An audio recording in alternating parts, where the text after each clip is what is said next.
What's up? Thanks for tuning in to the Wildcaster postgame. I'm Alec White, joined alongside Michael Lev and Justin Spears.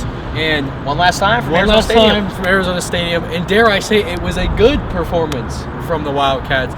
Even in a loss to Utah, the top-ranked team in the Pac-12 South. First place in the Pac-12 South. Utes came in. They ran for over 400 yards against Stanford last week. Arizona held them to 174. It was overall, an encouraging performance for the Wildcats. Would you say that, Michael Love? Yeah, I think it was very respectable. If I were an Arizona fan, I would feel good about the direction the program is headed.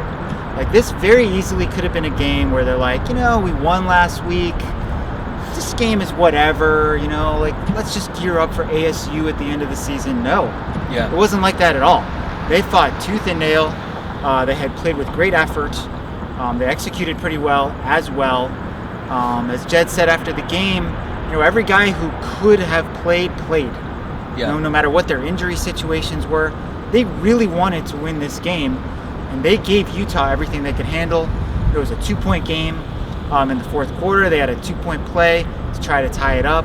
After that, Utah just ran out the clock. They couldn't get the Utes off the field. I think that's just the difference between the programs right now. Yeah. Utah has better depth. Utah has better lines, and that's kind of the place you want to get to. And I think they really showed that on the final offensive possession in the game, right? I mean, 8 minutes. All Arizona needed was a stop, and then bam. I mean, you get some momentum. You're at home. It's senior day.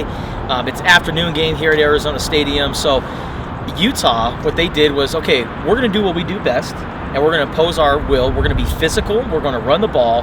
And we're going to do whatever it takes to make sure that we don't let this game slip away. An 8-minute and 24-second drive in the fourth quarter. And then you capitalize that with a touchdown. That was pretty much like the knockout punch for Arizona. But I think over the course of 4 quarters, this might have been the best game Arizona has played all season long. Because you go back to the Washington game. Sure, they got off to a great start. We're leading 13-0, right? But then it was just complete collapse in the second half. Whereas today, there were some things that Arizona could have done better, but over the course of 4 quarters, I thought this might have been Arizona's best game. And when you do that, fresh off a win over Cal, the first win in 20 games, there's a lot of encouraging signs for Arizona. And it almost got out of hand twice in this game. 7-0, Utah scored like less than 5 minutes in. You're thinking, oh no, here we go again, possibly. The Arizona of old would have folded. Yeah. And then that maybe when it was 31-20. But Arizona scored on their first 2 possessions. It's the first time all season that they've scored touchdowns on their first 2 drives of the game. So Will Plummer, for all of the injury hullabaloo in the shoulder, it looked like he wasn't clearly 100%, but he made a lot of the throws that was asked of him. And there were a lot of gadget plays too. The Stanley Berryhill throwback to Plummer, to Wiley. Some questionable ones in there, but for the most part, when Arizona went to those trick plays, they succeeded for the most part. Yeah, the most questionable one was the 2-point play. Yeah. Right? It was supposed to be some sort of Philly special type of deal. Stanley Berryhill took a pitch from Will Plummer. He pitched the ball to Michael Wiley. He comes running around to the right side. Plummer is leaking out, but they played a zone defense. So there was nowhere for Will to go. He thought at that point, I might as well just block somebody, maybe give Michael Wiley some sort of an alley. He had nowhere to go either. I have no quibbles with going for 2 at that point. I mean, it's the fourth quarter. You're trying to capitalize on the momentum you have created from the block punt touchdown. Crowd's going nuts. That's the time to go for 2. Just wasn't a good play call, and it was a play where Utah had a better defensive call. That happened a handful of times during the game. Like, Arizona brought a blitz, Utah called a screen. How many? We saw that a couple times where they broke big plays. And that's why they're Utah. That's why Kyle Whittingham is one of the best coaches in the country. There was also one, I think it was like 3rd and goal or maybe 4th and goal. And then, they're bringing everybody to the line of scrimmage, and all of a sudden they flex everybody out. It was 1st and goal, actually, because it was after the penalty, right? At the end of the first half. That's right. Yeah. That's right. And then what happened? And then they flexed everybody out. And I'm like, oh, what are they doing here? Easy screen pass. Everybody stuck to their blocks, and it was just a perfectly called play for Utah. So I got to give credit to the Utes. I mean, everything that Arizona brought to Utah, the Utes just had a counterattack, and that's a reason why we're going to be talking about them in the Pac-12 championship. Some other positives for Arizona: no turnovers for the first time this year. Lucas Havrasik, the special teams unit, has become one of Arizona's strengths. Oddly enough, I think I might give them an A+. Well, Yeah, I don't think I've given any unit an A+ this season, but they might get an A+ for today. Well, when you think about like PATs, field goals, that block punt that resulted in a touchdown for Reddy Short, I mean, when you add all those up, that's 17 points for Arizona tonight. So, I mean, the special teams was big time. They didn't let Britton Covey get loose either. No? On punt return, which was something we talked about before the game. You know, it wasn't a perfect game. Obviously, they didn't win. They kind of got worn down defensively, even though they denied that was the case.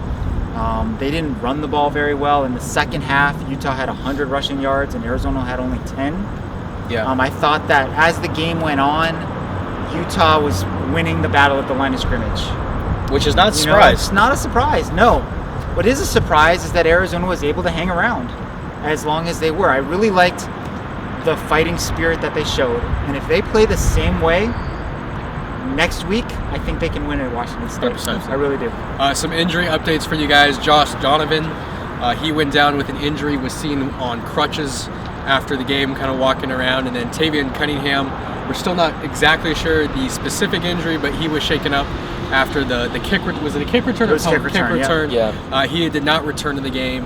And if you're wondering why Arizona was using a timeout there on the 2-point conversion initially, is because Tavian was supposed to occupy that spot on the field, and there was some confusion as to which wide receiver was going to go in for that package. So just a little injury updates. But Didn't you guys Go ahead. come out of this? Sorry, did you come out of this game just feeling like this looked like a real football team Yeah. today? Yeah. Like it was just a competitive game. You know, there were so many games during the losing streak where you're just looking at the product on the field, going like, "What is this?" You know, like it was embarrassing at times. The ASU game for sure.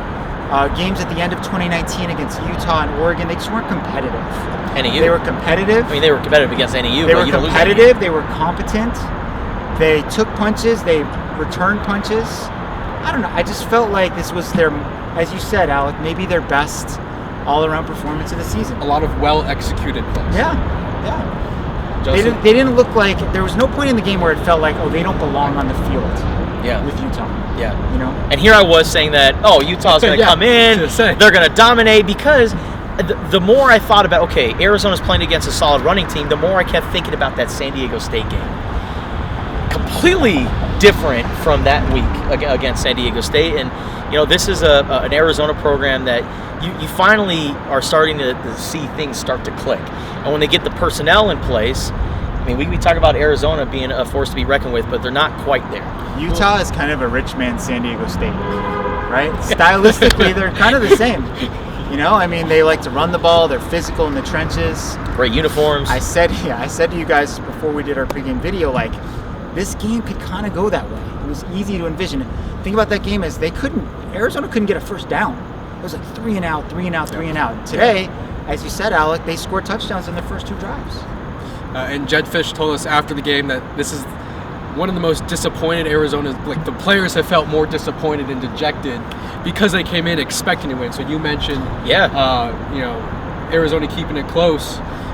The players now, and turning around, the players expect to win games now. They don't go into games thinking, they're going to lose or they're going to get blown out. Like the last month has given them a lot of confidence, and with 2 weeks to go, it would not surprise me if Arizona won one of the 2 games. Yeah, as Jed pointed out, 5-point loss against Washington, 7-point loss against USC, 2 traditional powers in the conference, defeated Cal by 7, lost by 9 to Utah. So they're in that like lose close, lose small, win small phase. And it goes from lose big, lose small, win big. So I think they're close. Mm-hmm. They're getting there. They're on the verge. And you know what? Washington State in Pullman, it's going to be rainy and cold and dark, and so of course a lot of people aren't really optimistic maybe about that game considering the circumstances. But I mean, as of now, again, things could change. But at the time we're recording this video, ASU is getting blown out by Washington, or they're down by 2 touchdowns. But I mean, that's a territorial cup game, a rivalry game. ASU has shown some weaknesses this year.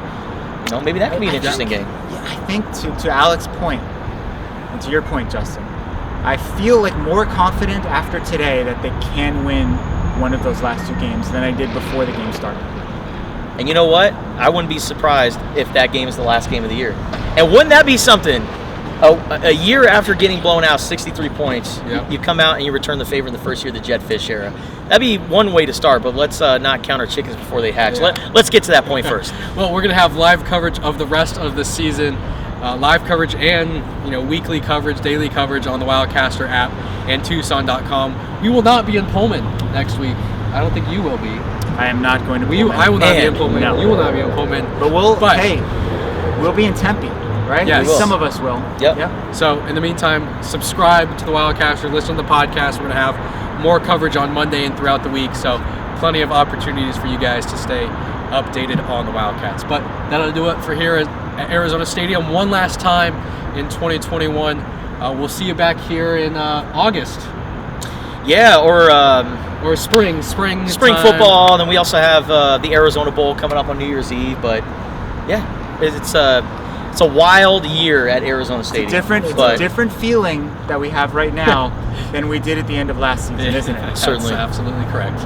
He's Michael Lev. I'm Alec White. He's Justin Spears. Signing off. We'll see you next time.